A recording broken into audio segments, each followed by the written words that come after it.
Everyone, today we will start chapter number 8 fractions. Chapter number 8 fraction है। सबसे पहले हम फ्रैक्शंस के बारे में पढ़ेंगे, एक्चुअल में फ्रैक्शन होता क्या है। उसके बाद हम इसकी एक्सरसाइज करेंगे। जो भी मैं आपको बेसिक कंसेप्ट बताती हूँ उसको अच्छे से सुना करो, उसी में से ही कई क्वेश्चंस निकल जाते हैं, फिर वो एग्ज़ाम में आपको मिलते हैं और आप कन्फ्यूज़ हो जाते हो। देखिए फ्रैक्शंस होते क्या हैं। A fraction is a number that stand for a part of a region और a collection.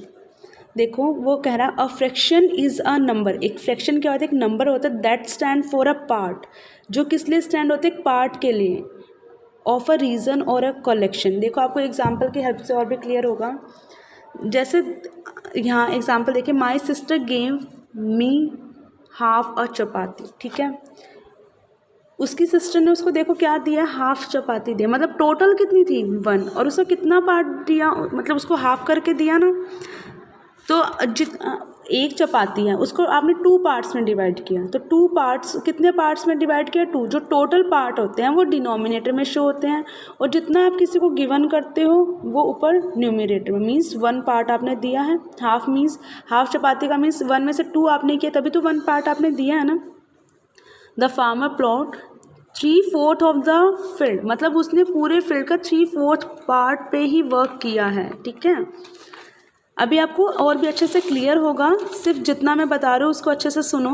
You have left quarter of glass of juice, मतलब हाफ से कम को कहते हैं क्वार्टर। ठीक है, आप उसने कितना लेफ्ट किया है, quarter of a glass of juice. इन सबको किस तरह से लिखते हैं ये सब मैं भी आपको बताऊंगी।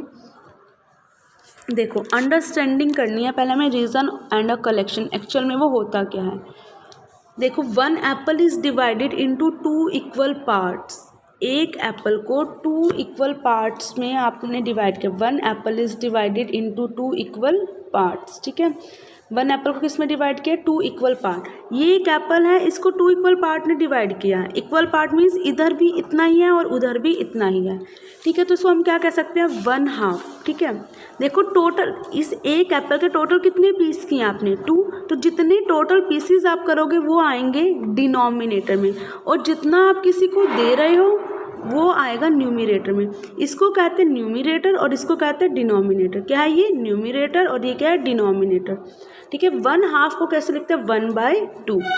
ओके, देखो when we dividing one object into any number of equal parts we are talking about a reason.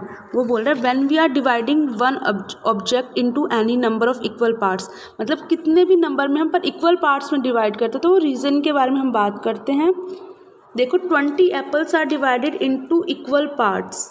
20 apple को इक्वल पार्ट्स में डिवाइड किया। इक्वल पार्ट्स में इक्वल मतलब 1 पार्ट ये रहा, 1 पार्ट ये रहा, तो टोटल पार्ट कितने हो गए, 2। जितने पार्ट आपने टोटल किए हैं उसको डिनोमिनेटर में लिखते हैं। When we are dividing more than object into any number of equal parts we are talking about a collection. When we are dividing more than 1 object into any number of equal part, मतलब 1 object को बहुत ज़्यादा number of part में आप divide करते हो, we are talking about a collection. तो हम कलेक्शन के बारे में बात करते हैं। ठीक है, फ्रैक्शन ऑफ अ रीजन कैसे फ्रैक्शन करते हैं। हाफ का मतलब क्या होता है, ये देखो इसको कहते हैं हाफ, मतलब इधर भी इक्वल पार्ट बचे, इधर भी। ठीक है, जैसे 2 parts of the small same size, 2 parts हैं उसका सेम साइज हो जाए तो उसको क्या कहते हैं, हाफ।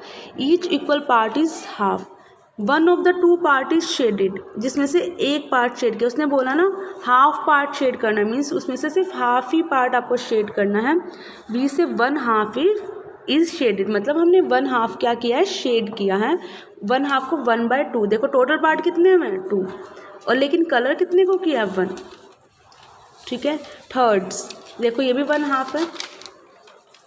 थर्ड्स में देखो उसको, उस फिगर को, उस चीज़ को, ऑब्जेक्ट को 3 पार्ट्स में डिवाइड किया जाता है, पर वो 3 इक्वल पार्ट्स होने चाहिए, 3 parts of the same size. ठीक है, equal part is third, equal part is third.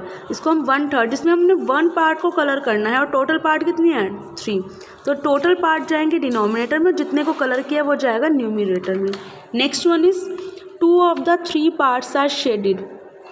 मतलब उसने बोला 2 पार्ट्स हमें शेड करने हैं, टोटल हैं 3।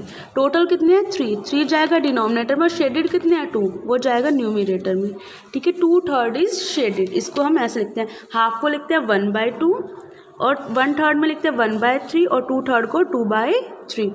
अब आप ये ध्यान से देखो, जितने नंबर ऑफ पार्ट्स में एक ऑब्जेक्ट डिवाइड होता है वो total number of parts denominator में लिखे रहते हैं। देखो ये ऑब्जेक्ट 3 पार्ट में डिवाइड हुआ है तो डिवाइड में यहाँ पे क्या डिनोमिनेटर में 3, ये 2 पार्ट में हुआ तो यहाँ पे क्या है 2। देखो फोर्थ में क्या होता है, fourth part of the same size. ठीक है, fourth part, each equal part is fourth. जैसे 1 of the fourth part is shaded, we say 1/4 is shaded. ठीक है, देखो 1 पार्ट है, ये 2 है, ये 3 है, ये 4, मतलब एक पार्ट में से 2 लिए हुए हैं, 1 पार्ट 2 पार्ट, ये 3rd वन और ये 4th वन। ठीक है, उसमें से उसने क्या बोला है, 1/4 को आपको शेड करना है, कहीं आपको बोला है 2/4 को आपको शेड करना है और यहाँ पे आपको 3/4 को आपको शेड करना है। ठीक है, जब आपको 2/4 को शेड करने के लिए बोला जाए, ठीक है, कितने को 2/4 को, टोटल कितने हैं यहाँ पे 4, कितने हैं 4, इसमें से सिर्फ आपको 2 को शेड करना है और टोटल कितने हैं 4, वो डिनोमिनेटर में चल जाएंगे। शेड कितने किए आपने 2, तो क्या होगा 2/4। देखो इसको 4, ये 4 ही है। ठीक है, ये अलग अलग बॉक्स है, 4 में से उसने 1/4 शेड करने को कहा है, मतलब 4 का 1 पार्ट शेड करना है आपको। 1 पार्ट ये है, कोई भी आप कर सकते हो, ये भी कर सकते हो, तो आपका वो शेड या तो वो ऊपर से होना चाहिए, वो है नीचे से। ठीक है, 3/4 आपको शेड करना है, मतलब टोटल कितने 1 2 3 4, लेकिन शेड कितना करना है 3, तो क्या होगा 3/4। इसी तरह से आपको पहले कंसेप्ट क्लियर करना है, फिर हम इसके इंपॉर्टेंट पॉइंट्स लिखेंगे, फिर उसके बाद एक्सरसाइज स्टार्ट करेंगे। Thank you, have a nice day.